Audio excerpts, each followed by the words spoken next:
Richard Sides finally felt relaxed as he sank deeper into Dr. Ford's leather patient chair. The oversized cushion began to hug the sides of his legs, squeaking softly each time he shifted. The chair came with a matching ottoman, which Dr. Ford always insisted his patients use whenever the conversation veered into what he called too heavy territory. What exactly qualified as too heavy was never clearly defined, but Sides had his own concerns with the ottoman. When his feet were elevated, his shoes, always a bit too tight, cut off circulation. Worse, the ottoman itself let out a distracting squeak whenever he repositioned his legs. For a man who already struggled to stay on topic, the whole setup could be maddening. Yet sometimes, like today, he needed the ottoman anyway, annoyances and all. Rather than the typical seated posture, Sides preferred something more unusual, both legs straight out, side by side. He always wore the same pair of dress shoes, his only pair, when meeting with clients or with Dr. Ford. And it was almost comical how they pointed stiffly toward the ceiling. His slacks added to the absurdity, riding up toward his knees where friction from the ottoman held them back. He glanced down at himself and slouched a little lower, hoping to disappear. His exposed ankles revealed mismatched cycling socks decorated with cartoon dogs riding bicycles. Dr. Ford never mentioned them. To Sides, it was deeply embarrassing. Dr. Ford was never on time. That never bothered Sides much. His visits were covered for life, a quiet arrangement paid for by the city through the city. Besides, Dr. Ford was a decent, admirable man. In Sides' mind, there was no chance the doctor's tardiness was ever malicious. He was, after all, the resident psychologist for the city's rather large, chartered police department, a man with plenty on his plate, and it was never more than a 2-minute delay anyway. If anything, Sides appreciated the brief pause. It helped ease his nerves and gave him a moment to collect his thoughts. On this particular day, Sides sank deeper than usual into the chair, his elbows resting heavily on the armrests. He exhaled, long and slow, and let his gaze drift across the room he knew by heart. He had never decided whether the office's design reflected Dr. Ford's personal taste, or simply matched the public's expectations of what a psychologist's office should look like. The walls were painted a dark, moody blue, complemented by a matching gray-blue carpet that stretched from wall to wall. Above Dr. Ford's leather chair hung a frameless impressionist painting, what seemed to be a beach scene, though its details were vague. Sides' vision had started to fade, even at just 38, but he always gave the painting a moment of attention. He would squint until the strokes blurred together, then slowly relax his eyes, watching the image sharpen bit by bit. Sometimes he imagined the sound of a vintage film camera clicking into focus, an unseen operator turning a dial, trying to reconcile the scene as remembered with the one the lens had actually captured. To Sides' left was the only wall in the office with windows. The light from the final days of summer was giving way to September's quiet introduction to fall. The air wasn't cold yet, but with the kids back in school, the city outside felt noticeably quieter. Places that buzzed with activity just weeks ago now seemed still. The silence pressed against the glass, and Sides felt the subtle pressure to fill it, with words, with updates from his life, with something. He searched for the right thing to say as his eyes drifted across the room. To his right was the doorway where Dr. Ford would eventually appear, likely offering a string of apologies for being 1 or 2 minutes late. Beside the door hung 3 framed portraits. One was unmistakably Sigmund Freud, a decorative nod, Sides assumed, to what patients expected to see in a psychologist's office. The second was Carl Jung, a figure Sides neither understood nor particularly liked. The third was unfamiliar, and Sides had never bothered to ask about it. He kept surveying the room, noting the office's curated sense of untidiness. A floor lamp stood near a small stack of books, the volumes twisted and staggered to resemble a precarious spiral. It rose higher than Sides would have preferred. The single bookshelf was crammed, its rows of books occasionally interrupted by odd trinkets from Dr. Ford's collection. One of them, a ceramic phrenology head, stood out. Sides had seen it in plenty of movies and assumed, again, it was something patients expected to see. Of course, Dr. Ford also had a desk tucked into one corner, where an aging laptop sat, surrounded by a tangle of cables. The machine, easily a decade old, was plugged into the wall in several odd attachments. Its age and the dangling wires gave it the look of something kept alive by sheer will or life support. Dr. Ford was always careful to make sure it was powered down whenever patients were present. In all the years Sides had visited, he had never once seen the doctor use it, not even to fiddle absent-mindedly. A sudden burst of coughing broke the quiet, followed by muffled conversation from the adjacent room.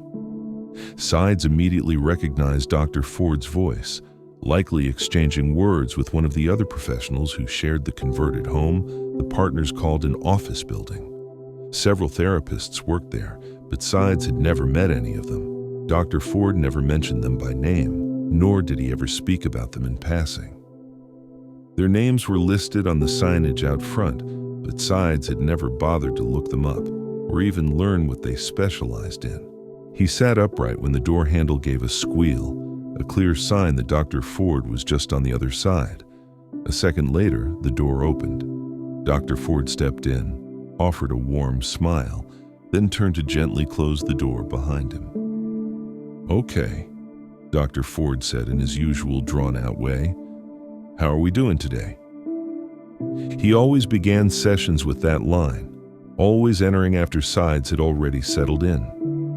His appearance had a way of misleading people, even longtime patients and friends like Richard Sides.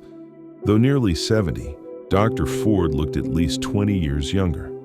His face was sharp and well-defined, the elasticity of his skin seemingly untouched by time. He had striking blue eyes, neatly trimmed gray hair, and a consistently fit frame that still wore his unchanging business-casual wardrobe with ease. But there was one giveaway. His gait, measured, deliberate, almost cautious, betrayed something older beneath the youthful veneer. Each step was short and exact, as if he were carefully calibrating his balance. It was the only real hint of his age, as though he moved through the world with a quiet fear of falling. "I'm doing great," Sides replied, straightening his posture as Dr. Ford settled into his own leather chair. There was a brief pause while the doctor flipped through a stack of notes from their previous sessions. The two had been meeting regularly for the better part of 5 years. What began as a simple curiosity on Sides' part had gradually become what he now considered a genuine friendship, one he deeply needed. Most of his former colleagues had revealed themselves to be no friends at all. What made that revelation worse was the reason behind it. Their change in attitude stemmed partly from jealousy and partly from politics.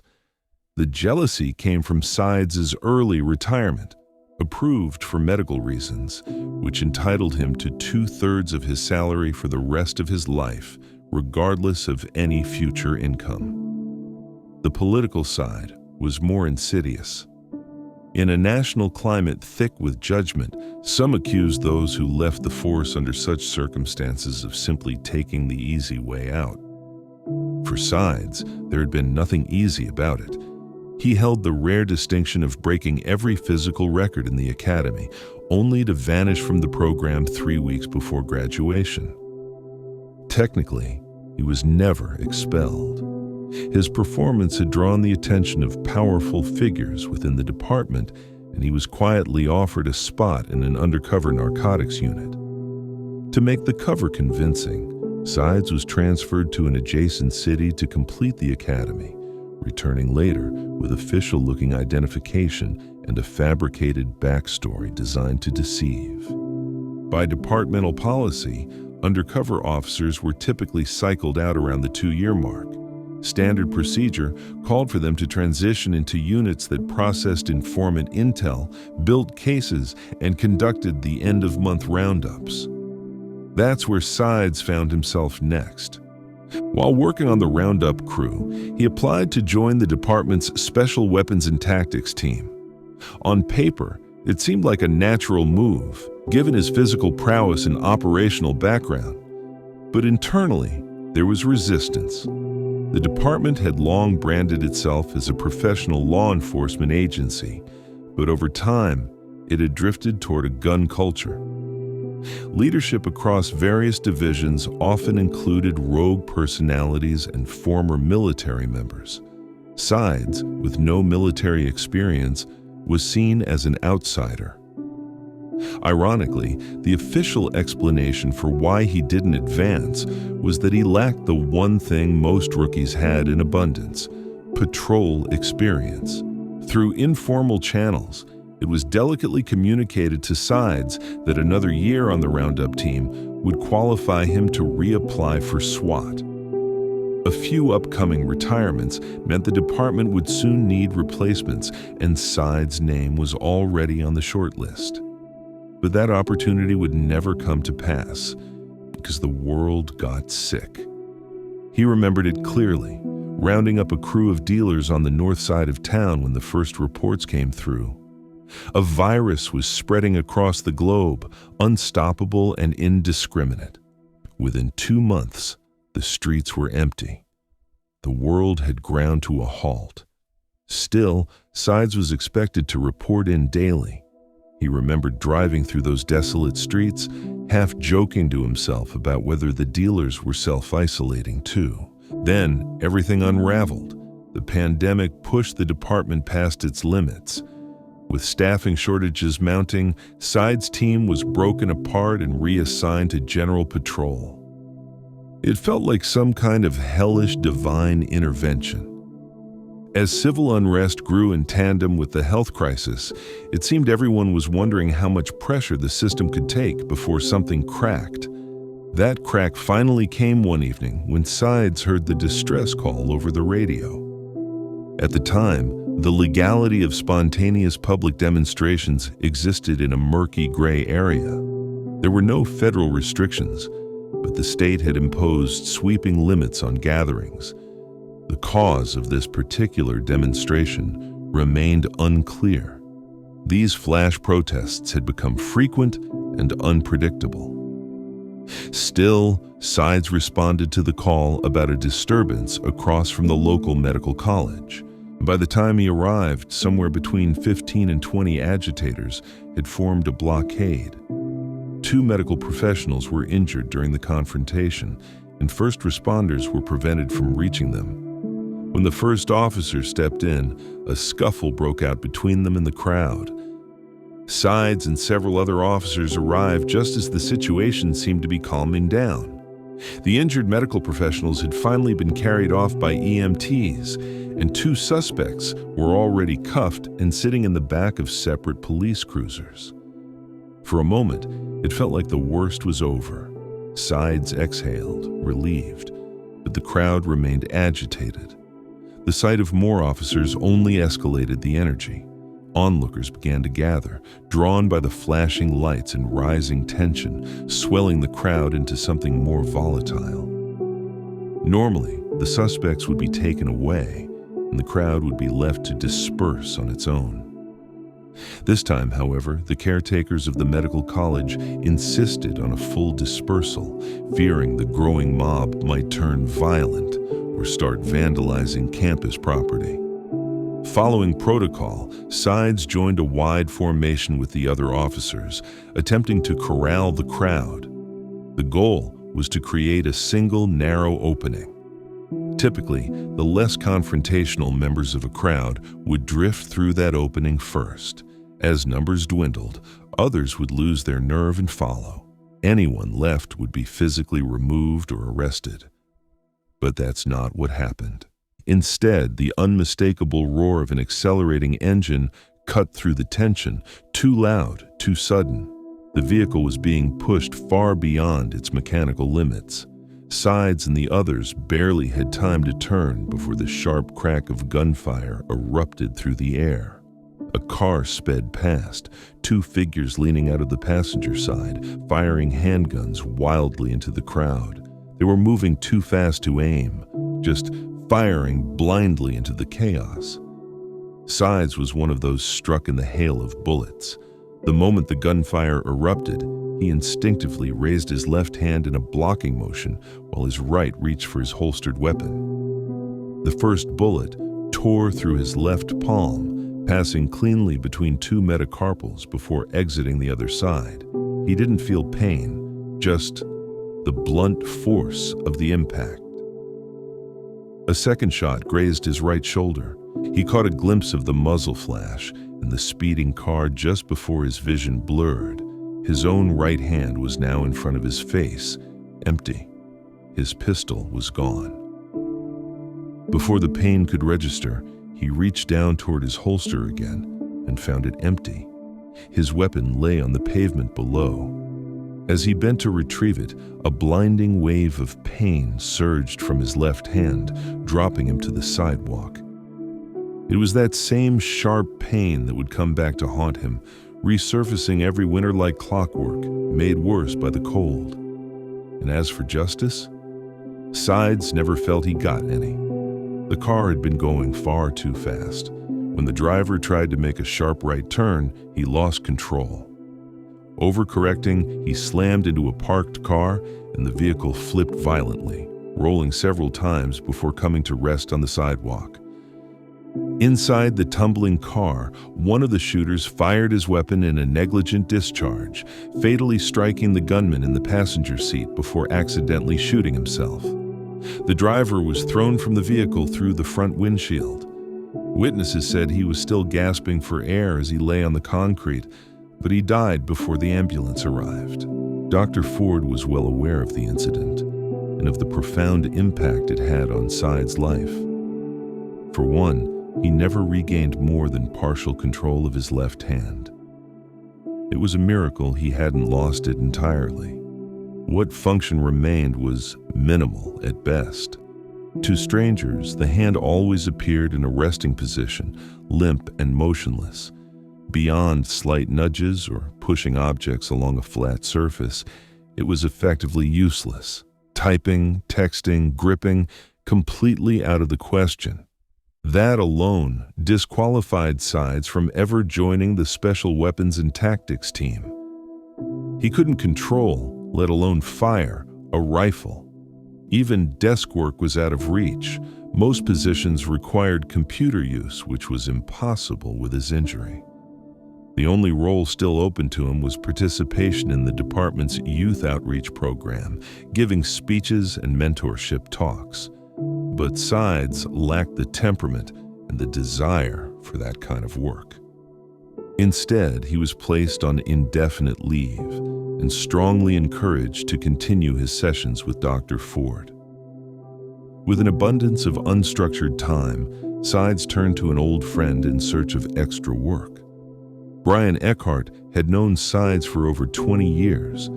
He'd carved out an unusual niche for himself, blurring the line between what was legal and what wasn't. A disbarred attorney, Eckhart operated in a murky gray zone, occasionally skirting the edges of legitimacy. He had once been a brilliant law student and built a lucrative practice specializing in divorce proceedings. For a time, he played by the rules until he realized he couldn't afford to. Eckhart had a kind of twisted charisma, and he used it to build a vast network of informants and snoops, people who could dig up compromising material on the soon-to-be ex-spouses of his clients. His tactics coincided with the rise of social media, which Eckhart expertly manipulated to poison public narratives before the cases ever saw a courtroom. He avoided court whenever possible. His firm was known as a settlement machine.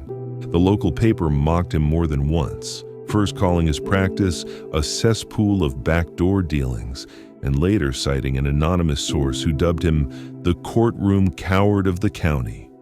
Eckhart framed both quotes and hung them proudly in his office. Yet, Eckhart's time in the sun ended just as abruptly as it began. It started with a car accident that led to 6 months of rehabilitation and came with a complementary addiction to painkillers. When his demand outpaced his legal prescriptions, he turned to harder drugs to fill the gap. A man who had once been nearly a teetotaler became a full-blown opioid addict in less than a year. His first wife was the first to notice. She saw the erratic behavior, the large withdrawals from their joint account, the expensive items that began disappearing. Then came the discovery of credit cards opened in both their names, without her consent. When she confronted him, Eckhart made the fatal mistake of dipping into client funds meant for legal representation. As his firm began investigating, he scrambled to cover his tracks by creating fraudulent documents and inflating client bills. But the math never worked. After 2 failed stints in rehab, Eckhart lost his law license. Maybe it was inevitable. Maybe it was exactly what he needed. Stripped of his profession, he finally found a way to straighten out his life. Still, sobriety wasn't enough to save his marriage. Though he never hit what most would call rock bottom, the damage was done. Practicing law was no longer an option, but his legal acumen and network of informants remained invaluable. He stumbled financially, but eventually regained his footing. At the time Sides reconnected with him, Eckhart was running a one-man operation. His work hadn't changed much in spirit. He still gathered compromising information, but now he sold it directly to interested parties. Ironically, this new chapter sometimes required him to appear in the same courtrooms he once avoided at all costs. His character was frequently the subject of debate, whether he could be trusted, whether his testimony held any weight. It was a painful cycle, one he had to relive every time he took the stand. But Eckhart had grown skilled in the art of explanation, so skilled, in fact, that he often answered questions no one had even asked. Sides knew there was money to be made in other people's dirty laundry, and considering he was still drawing a paycheck during his leave of absence, he began to wonder just how much extra cash he could make by helping Eckhart expand his reach. During the pandemic, the department had received a sizable infusion of federal funding. A portion of it was allocated to officers diagnosed with post-traumatic stress disorder, and Sides was among the recipients. For 6 months, those payments quietly stacked up in his account while he spent his days driving around the city, collecting a flat fee for every compromising photo he could snap of adulterers. The flat fee evolved into a percentage. Then, the percentage became a full-fledged partnership, especially after Eckhart started funneling his surplus income into cheap renovation projects on abandoned properties around town. It was a match born of mutual disasters. While the rest of the world wrestled with upheaval, 2 men whose lives had already fallen apart somehow managed to piece something together and made a small fortune in the process. But all good things come to an end. After the 6-month period expired, the department contacted Sides with instructions to return to duty. He had no intention of doing so. His new life was too profitable and far less taxing. To his surprise, it was Dr. Ford who first floated a solution. The question, the doctor suggested, wasn't whether Sides could go back on patrol, but whether his post-traumatic stress disorder made returning to any law enforcement role feasible. To Dr. Ford, the answer was clear: no. The medical doctors who had evaluated Sides after the shooting agreed his left hand would never fully recover. That alone made him a liability if he ever needed to draw his service weapon. With Dr. Ford's recommendation and a second medical opinion, Sides was officially diagnosed with PTSD, deemed unfit for duty, and granted a medical retirement. Dr. Ford never gave up on the idea that Sides could make a full recovery, if not physically, then at least emotionally. The two continued to meet every week for an hour, rain or shine. Yet Dr. Ford remained openly critical of Sides' decision to work with Eckhart. He saw it as reckless, potentially triggering, and a direct threat to the progress Sides had made. In truth, Sides couldn't deny there was some truth to that. More than once, their sessions had veered into serious discussions about cutting ties with Eckhart altogether. Those conversations were often insightful, sometimes even persuasive, but they never resulted in any action. Sides always walked away with the same conclusion. He could manage the stress and the money was too good to pass up. So the partnership continued. He and Eckhart threw more and more of their earnings into renovation projects, doubling down on their quiet little empire. Sides was reflecting on all of this when Dr. Ford finally stopped rustling through his notes and looked up. "So," Dr. Ford began, glancing up from his notes, "how are things?" "Generally, things are pretty good," Sides replied. He realized Dr. Ford had already asked a version of that question when he walked in, but chose not to mention it. "Excellent," Dr. Ford said, adjusting his glasses. "And how's business?" "Well, it's getting tougher." "Oh?" Dr. Ford looked up again, his gaze focused now. "Yeah," Sides said, shifting slightly in his seat. "The economy's picking up, which means fewer chances to scoop up properties like before. And now, the city's considering an ordinance to ban online homestays altogether." Dr. Ford raised an eyebrow. "About half our clients are buying the properties specifically for that. The markup on short-term rentals is ridiculous when it works. If that gets shut down, a big part of our model disappears." "What's a homestay?" Dr. Ford asked. "It's when investors, usually from out of town, buy a house with the intention of renting it out short-term," Sides explained. "Most of the time, it's just for a weekend. People come in for graduations, concerts, that kind of thing. They throw parties." Dr. Ford tilted his head slightly. "Sounds disruptive." "It can be," Sides admitted. "The police don't bother unless the party spills outside. As long as everyone stays indoors, they don't care. The neighbors complain, but that doesn't really matter to me." "Why not?" "Because by the time the homestay is set up, we've already sold the property and collected our cut," Sides said flatly. "It's the neighborhood's problem after that." Dr. Ford nodded slowly, acknowledging the response while jotting something down. He lifted his head as if to speak, hesitated, then scribbled another note instead. "Well," he said after a moment, "I'm sorry to hear things have slowed down. Why does the city want to pass the ordinance?" "Well, because..." Sides paused, searching for the right words, ones that wouldn't make him sound too indifferent. "Because out-of-town investors are offering way above market value.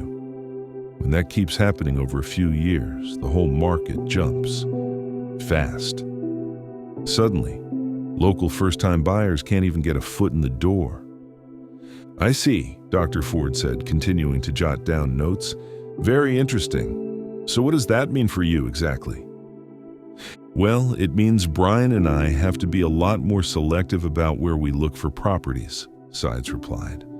"We've even started talking about shifting into a different price tier altogether, just because it's getting so hard to find anything worth flipping."